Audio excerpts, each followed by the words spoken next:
Joel Fitzgibbon, welcome to the program. Since Anthony Albanese spoke there last night, the numbers have improved for Labor. Are you now confident Labor has won Eden-Monaro? Good morning, Spearsy. Well, we're not claiming the win yet, of course. We're very cautious about that, but things are looking very good for us and they'll continue to improve, I think, over the course of the balance of the counting.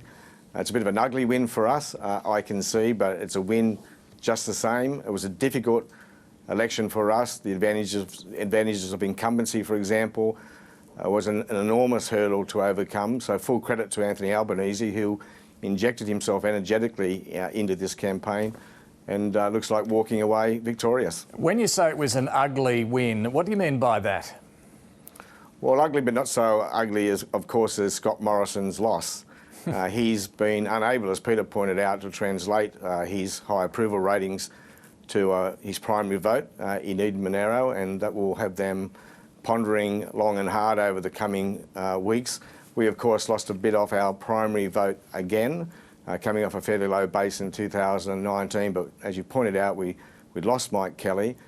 We have a Prime Minister who, with the opposition's full support, has been literally spending hundreds of billions of dollars providing support to people. He's had, of course, saturation media now for weeks. I've never seen the advantages of incumbency so large. Of course, as I said, his approval ratings are high, but he wasn't able to improve his primary vote by much last night. Just on the Labor primary vote, this has been a concern for you after, well, 3 federal election defeats. We saw big primary vote drops in Queensland, and in your own seat at last year's election, it's gone down a bit more here in Eden-Monaro, and you can't clearly always rely on preferences from shooters and fishers and maybe even some National Party voters as well. How concerned are you about that? Well, we do need to lift our primary vote, David, and Anthony Albanese understands that, but we were never likely to do that yesterday. And can I just issue some praise for Christy McBain? I mean, I've been around a long time, David, as you know.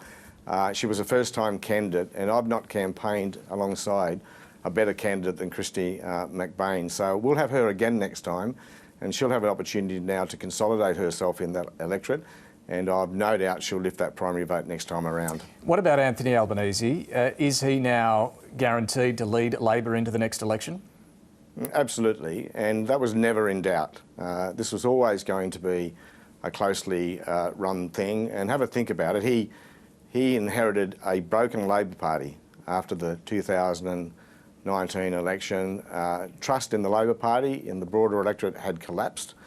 And he very quickly, having been elected unopposed, set upon a rebuilding process and quickly began to take the Labor Party back to the sensible centre ground. Now, think about it, he had about 6 months to do that. Then the bushfires came along, and then, of course, COVID-19 followed. So, you know, it takes a whole political cycle at least to rebuild that trust and to reshape the party's policies, and he's had about 6 months to do so. And yet, normally at by-elections, oppositions gain ground. Under Bill Shorten, Labor's vote went up, I think, at every contestable by-election.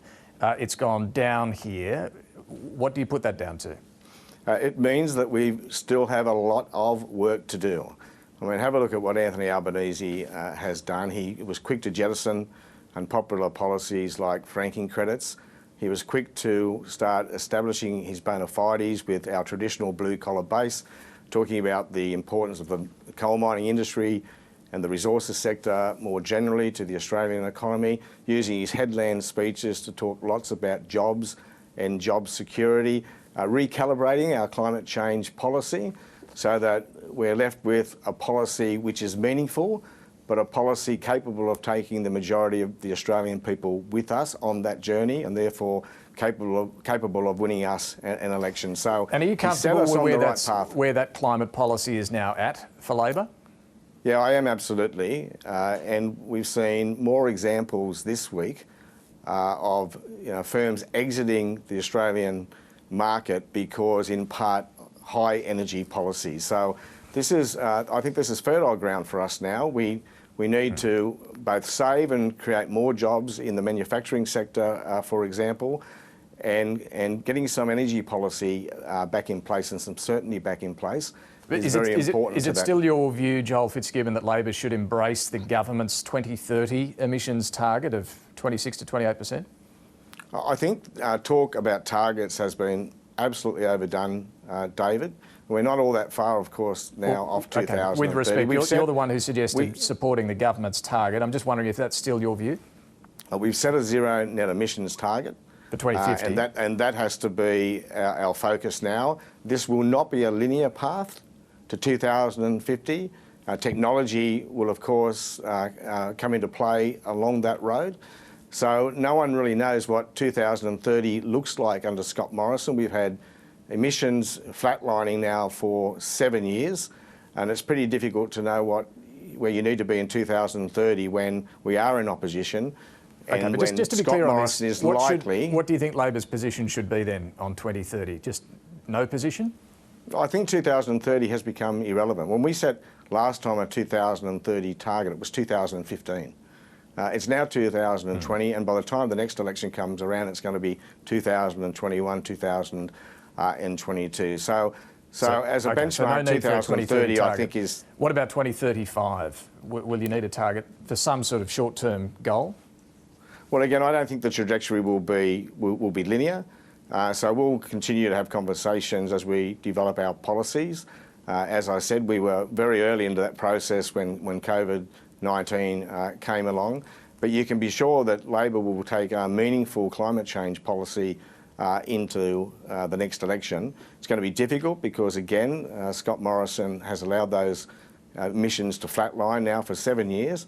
But we'll take a meaningful policy, but we'll take a policy which can be embraced by the majority of the Australian people. And do you think when it comes to economic recovery, the future of support payments and so on, Labor needs to be a bit clearer about what it wants to happen? No, Labor needs to continue in opposition to hold the government to account. Right. What is very, very clear is that the government has mismanaged the support package. Some things, of course, have been done well and we've supported those, but it's become clear now that too many people have missed out, that the dole queues are longer than they needed to be as a result of those mistakes. And now people, including the business sector, is living with the uncertainty of what happens after September. Some decisions which, of course, were kicked down the road beyond the Eden-Monaro by-election. Let me turn to defence. The government announced its defence strategic update during the week. You oversaw the 2009 Defence White Paper as Defence Minister back then. It called for 12 new submarines, long-range missiles and so on. Do you see similarities in this current document? And you might recall, David, that when Kevin Rudd and I delivered that White Paper, people said we'd overreached on submarines. I don't think anyone would be arguing that now. Interestingly, the challenges that guided the 2009 White Paper are pretty much the challenges we face now. The difference is that those changes in our geopolitical situation have accelerated. So what the government's doing now is, I believe, exactly what a Labor government would be doing, but the real test is in the execution, and the submarine program is a perfect example of that, which is blown out in cost and is very, very late now. So talk is fine, but execution is necessary, and it's hard to have confidence in this government delivering on that execution. What about when it comes to upsetting China? Not so long ago, you were critical of the government's decision to call for an inquiry into the origins of the pandemic. You said, quote, "We didn't need to be out there in front offending the Chinese." Is that still your view? Yeah, it is still my view. We have to take no step backwards on our national interest and be most robust in defence of them. But there's a thing called diplomacy, and we don't unnecessarily have to be criticising the government of China when there's no need to be doing so. And, the idea of sending UN weapon-style inspectors into Wuhan without the consent of the Chinese government is just a silly thing to say, an unnecessary thing to say, and it just challenges our trading relationship with our biggest trading partner. But are you saying we should factor in the need not to offend China? And then where do you stand on something like offering safe haven visas to people fleeing Hong Kong? Is that something that would offend China? We should never hesitate to say what we need to say in defence of our national interests. And if that offends the Chinese, well, so be it. What I'm saying is that you don't unnecessarily have to say things which have the consequence of upsetting our major trading partner. Okay, so on Hong Kong, should Australia offer safe haven visas? Well, we are a wealthy, responsible country, and of course the Labor Party has a great history here with Tiananmen Square under Bob Hawke, and we should take every opportunity working with the global community to do what we can to give safe haven to those who might in any way be threatened or disadvantaged by what's happening in Hong Kong. Even if this, because it really will, offend China? Well, I said earlier, when things are necessary, if they have the consequence of challenging our relationship, well, so be it. I just make the point again, it's not necessary to do it unnecessarily. Final one, Matthias Cormann, you would have seen the Finance Minister's announced he's going to quit politics at the end of the year.